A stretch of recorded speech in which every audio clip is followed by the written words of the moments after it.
Hey. Hey. What's up? What's up? Wanna go canoeing? Dude, let's go. I know it's a perfect lake, dude. Let's go, dude. Right now, right now. All right, let's do it.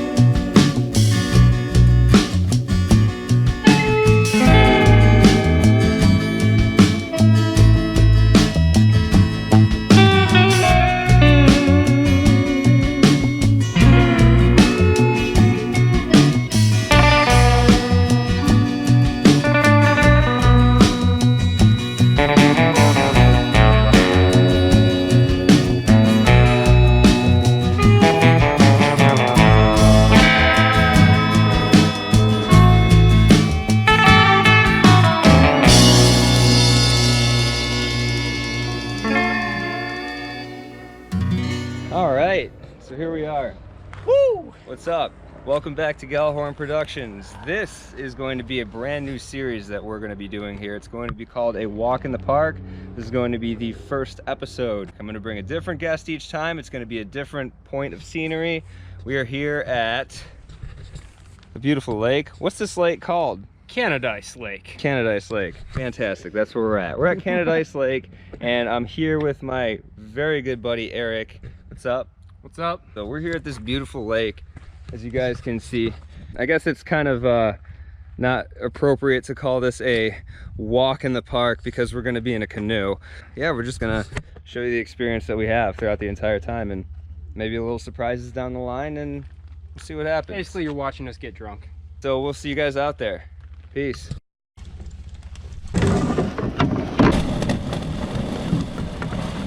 Good? Yeah, I'm good. Oh boy. Yeah, I got all the inside all gross. Let's get the fuck out of here.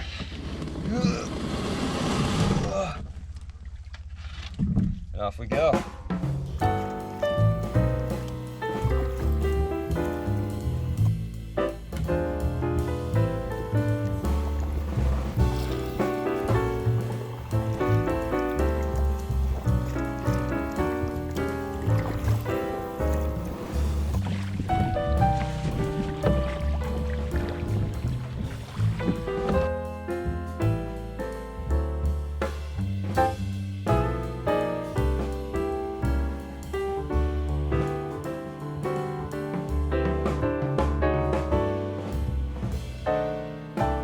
All right, Eric. So we're on Canadice Lake. Yes, we are. Right now we're using the GoPro Hero 7 Silver. This was actually my old GoPro. I sold it to my buddy Dylan. So let's see if this GoPro actually does the trick. If this breaks, Dylan, I apologize. I probably will delete this video and you will never see it. We're gonna take you guys underwater. Here we go, we're going underwater, right?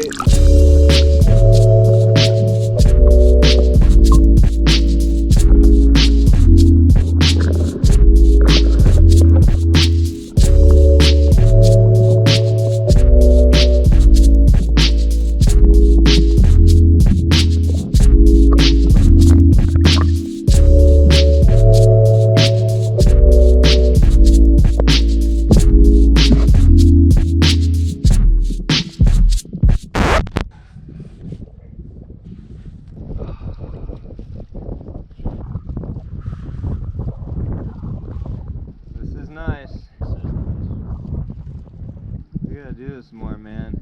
I think more people should do this more, to be honest. I think everybody should do this. Right? At least at least once. Seriously, like, if you guys don't know anything about like upstate New York, if you're not from around here, we have a mountain line called the Adirondack Mountain. The Appalachian Trail runs through it. It's part of the Appalachian Mountain Range, though. Yeah. It extends into New York. One of the hardest hiking sections of the whole Appalachian Trail, so I hear. Yeah. But it is tough. It is tough. We have 46 high peaks, which are mountains that are over 4,000 feet tall. Beautiful. Beautiful area. Absolutely love it. It's our favorite area to go around here. It's about 4 or 5 hours away from where we are right now here in Rochester.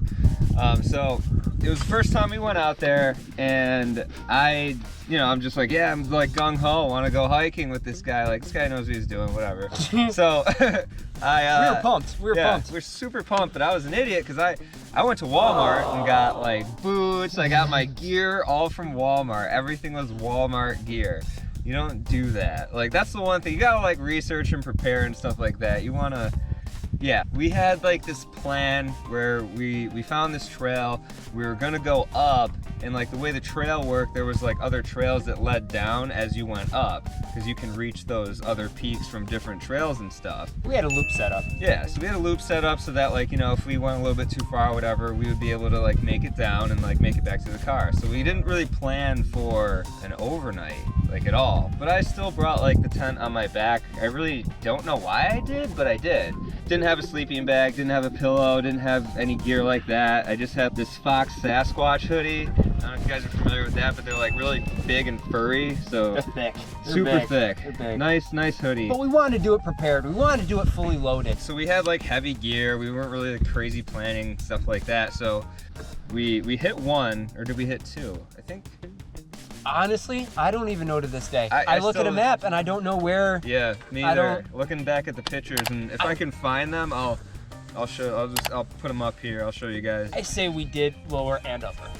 Yeah. We didn't quite hit Armstrong, but we were getting there. Yeah, okay. Yeah, we definitely did too, I believe. Yeah, no, we did do I know two. we did do lower. I know we did do lower Oathdraw. We did too.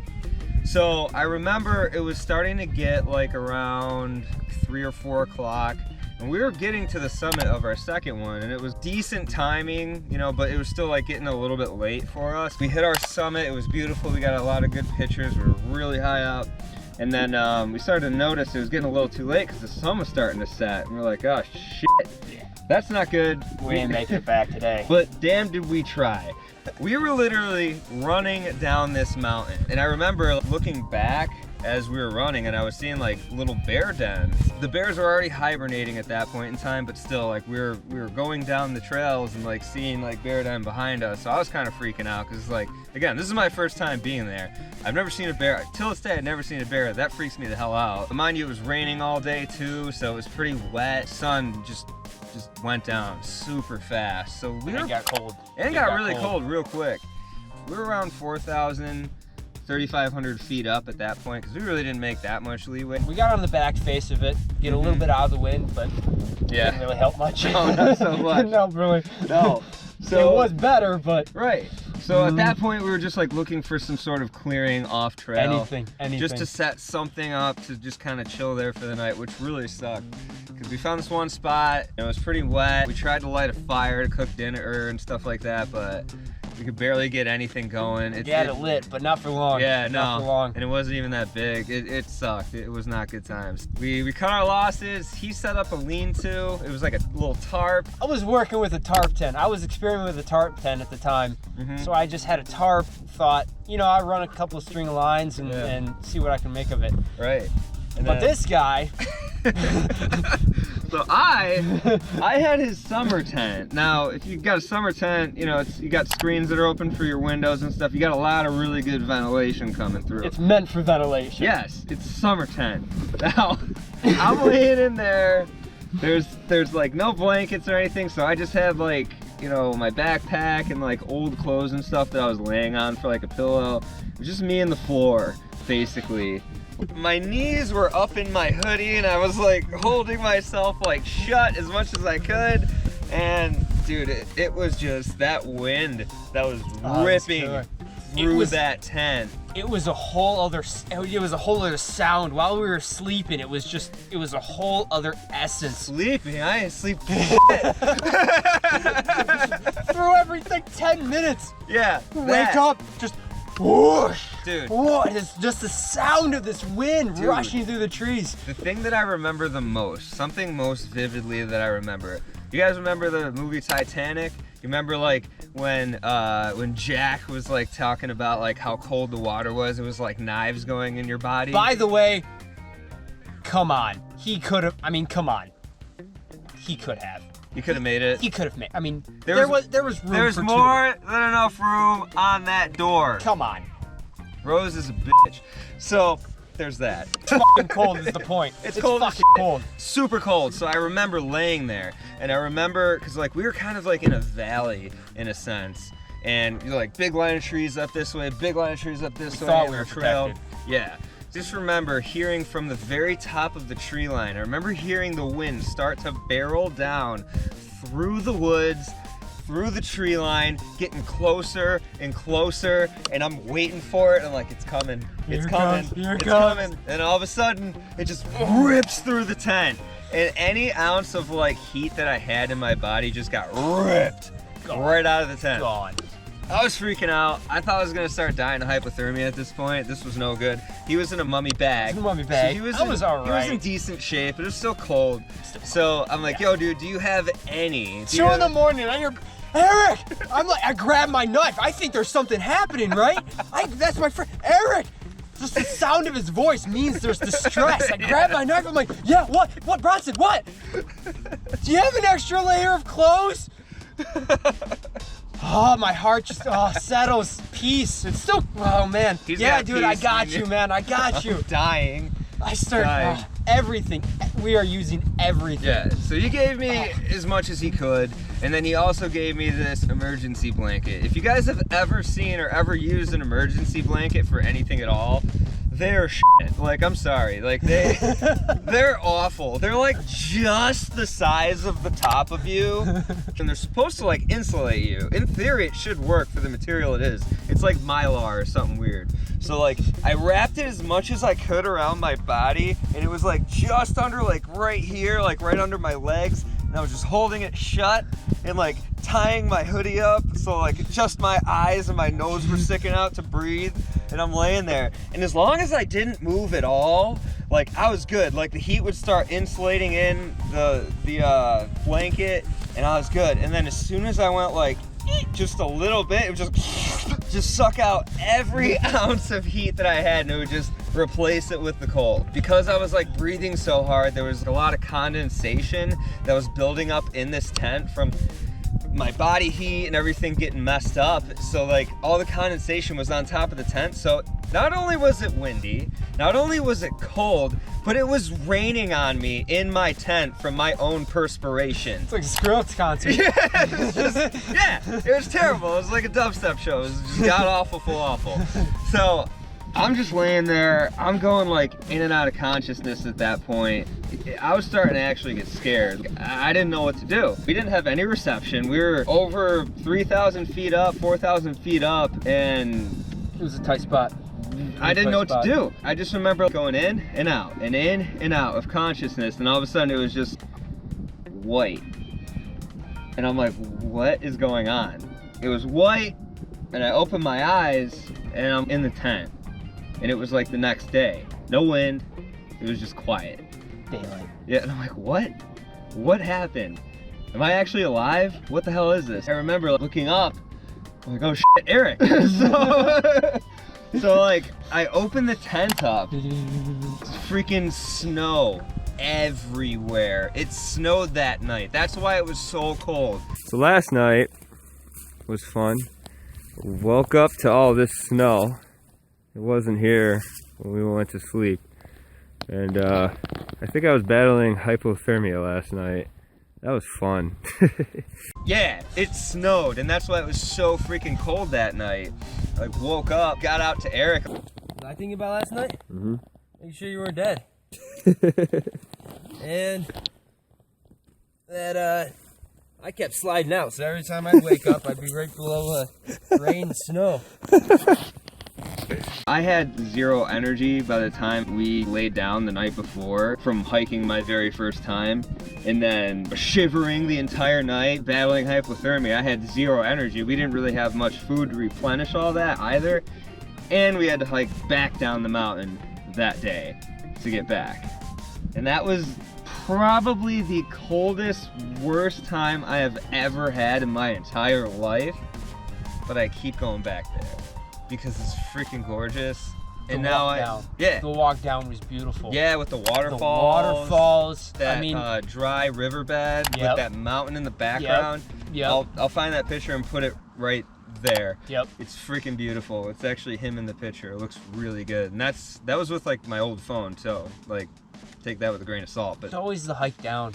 And the hike ups are tough. Yeah. They're brutal. They make you earn it. It's rewarding when you get to the top, but there's something about the hike back down the back side of the mountain that's just so much more beautiful than the hike up.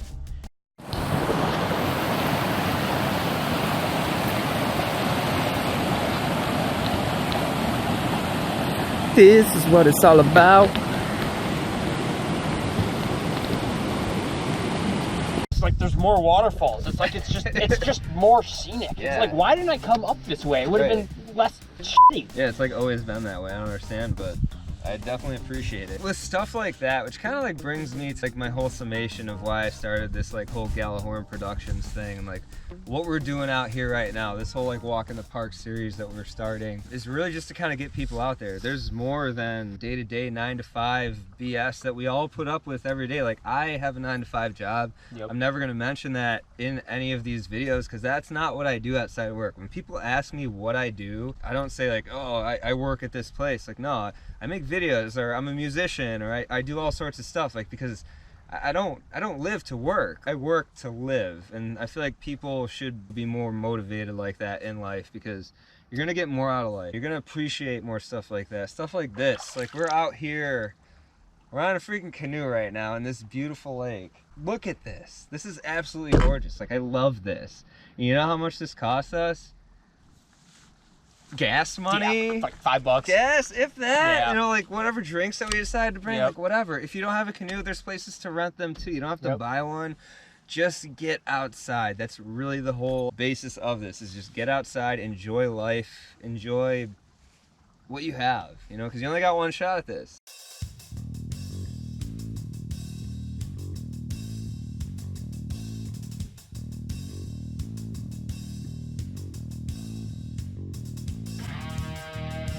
So, what we're going to do is we're going to do a little bit of a challenge for you. All right. Last a little bit of time. Down for a challenge. So, we're going to turn the boat around. It's still straight. Like, this is straight. Like, behind you is straight. And we got to get it on shore. Yeah, I mean, if the viewers want to see 20 minutes of my concentration face. Okay, you ready? Paddle? Yeah, I'm good. 3, 2, 1, go! You got it. Wait, we're going that way. You got this? Wow, look at that. Is that a J-stroke? That's a, I don't know, it's just a curve. Where are you going? I'm going that way. Dude knows where to go. All right, challenge number 2. You gotta paddle hard. I gotta put my feet up You gotta dig deep, but we can't dump it. We ain't gonna dump it. Because it's still cold. This guy. All right, we have to get inshore ramming speed. Ramming speed? That's right. We're really moving. I know, right? Jeez. Wow. Good job. You paddle faster than my girlfriend. All right. Look over your shoulder. We're on course. I'll steer. Just keep going. Oh, wrong way. Shit, no, it was the right way. You got it. You got it. Wrong way. Yeah. Woo. Pull me, boy. I got you. Oh. Almost lost it. Boot number 1. You got it?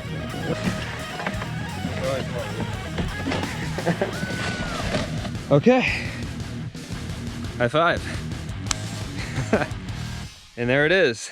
I hope you guys enjoyed this episode of Walk in the Park.